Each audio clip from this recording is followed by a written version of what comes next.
What up, guys? It's been a while since we did a Breaking Free Speech podcast, but it's that time of the year.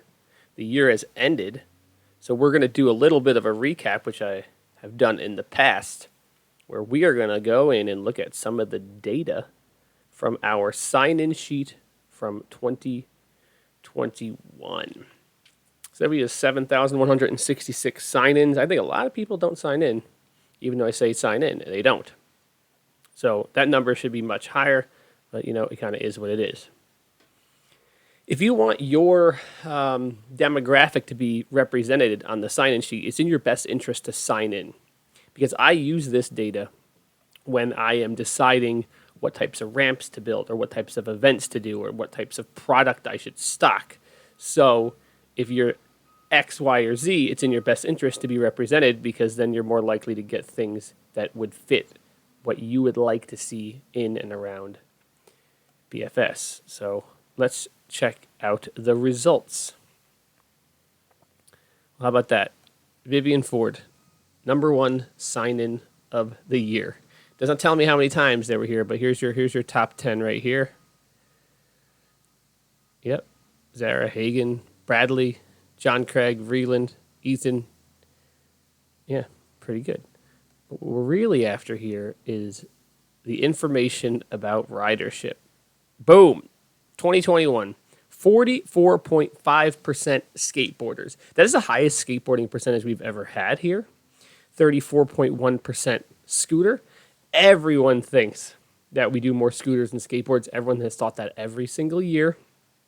And it has never been the case. Not a single year. Every year, skateboarding is the highest percentage of patronage at Breaking Free. BMX at 17.6, which that number is actually up from last year. It was very low. Nearly 2% on the mountain bikes / dirt jumpers. Inline skates and quad skates are tied, straight up tied, 3.4%. That's pretty incredible. Shout out to the quad scene for that push. Actually, and both those percentages are higher in general than they have been in the past. But it used to be inline / quad, so it could have been compounding. And then we got 0.6% other. I don't know what other could have been. Moving along. Skill level. 52.5% intermediate riders here. Makes a lot of sense. Then we have 3 times as many beginners as there are experts. Only 11.3% experts. Now, the experts are always funny because they're always telling me, oh, you should build X. You should build Y. And it'll be like, bigger box jumps or, build an 8-stair handrail. And it's like, well, if 50 and 30% of my riders are beginners and intermediate, if 80% of ridership is not an expert, what an effective use of space would an 8-stair handrail be for them? Not very at all.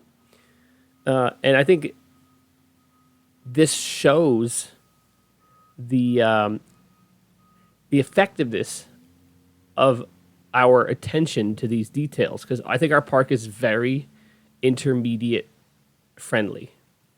I think it's fairly beginner friendly, but it looks more intimidating than it is because the ramps are kind of like piled up on top of each other pretty closely. But there you have it. Moving along. Age. Let's see. We were 9% 12-year-olds, 6.3 16, 6% 15-year-olds, 5.5% 14, 13, 22-year-olds. How about that? Sneaking into just outside the top 5.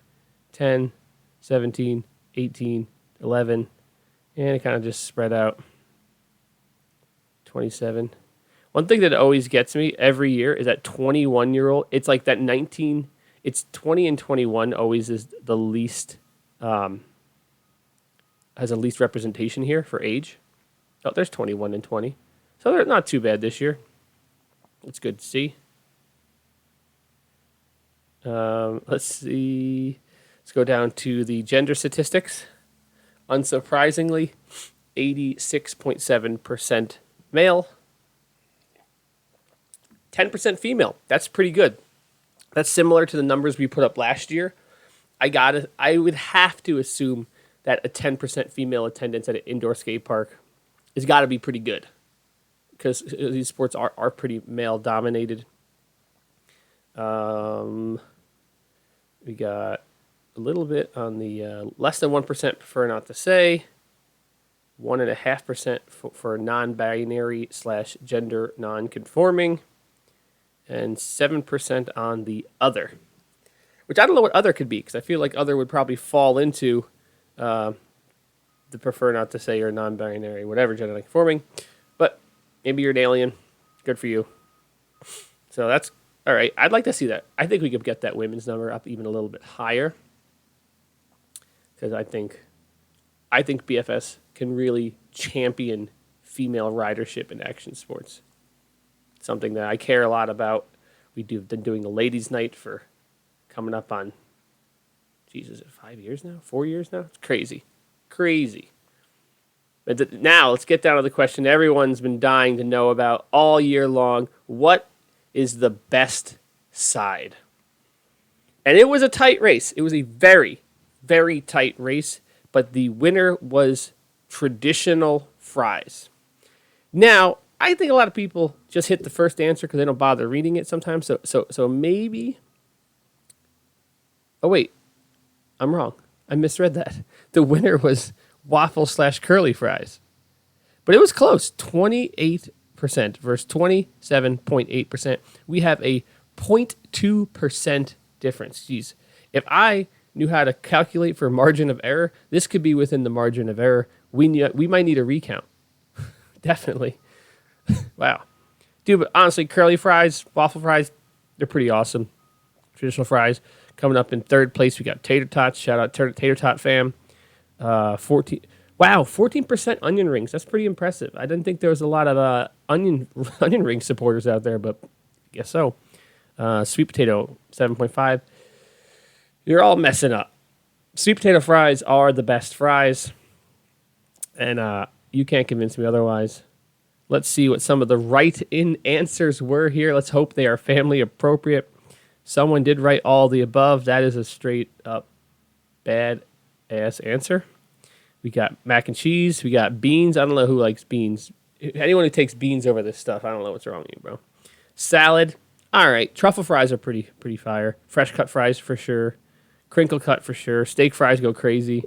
Another one from mac and cheese. A McGriddle. I would like to know what your meal is that your side is a McGriddle. If you wrote that, get back to me on that. We got potatoes, grapes, potato wedges, fresh cut. Yep. 20 packs of ketchup. That's gross. Food, fruit, Eiffel Tower. Not a side I would like. Side salad, potato salad, bunch of emojis, chicken tenders, David King. Hilarious. Corn. Apples. You really can't beat a Western New York apple in the fall. It's pretty good. Cold side of the pillow. I feel like Matt O'Connell wrote that. Fruity Pebbles, cookie. Cookie misspelled, cookie again. Cajun fries. NP, just straight onion. Mac salad is good. Me, poop, gross. Gummy bears, chicken tenders, cookie, gummy worms, beer and tacos. All right, let's go. Nachos, Nutella, McDonald's, bacon, wings, beer and tacos again. Children. Children is not an acceptable side here, guys. Well, there it is, what you've all been waiting for. The information on the sides. How about that? Curly fries wins. Right now, the current question on the sign-in sheet is it's about COVID.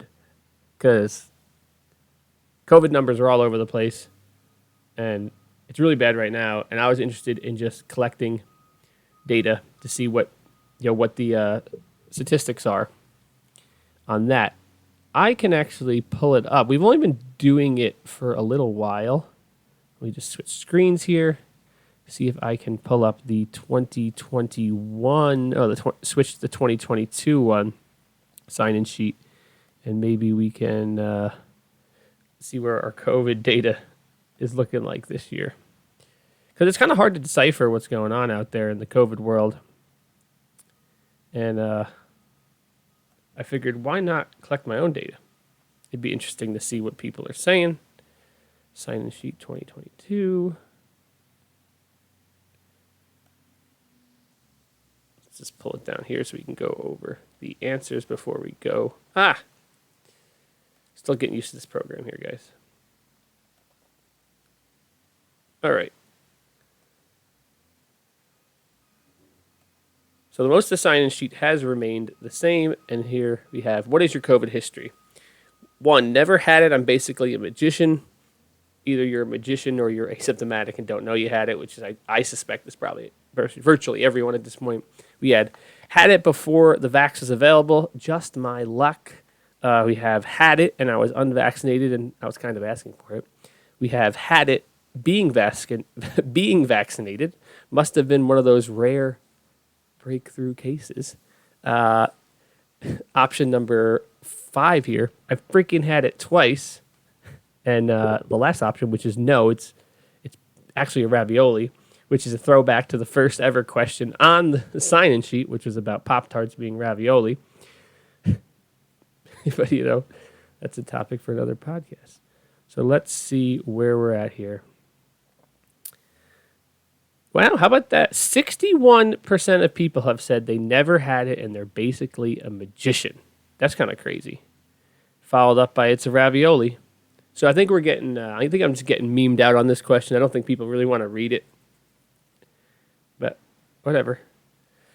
Anyone have it twice? Yeah, 8 people. 8 out of 400. That's, what's that, 0.2% or something? Not bad. I thought it was interesting. It's not my job to pry into your personal health, just like it's no one's job.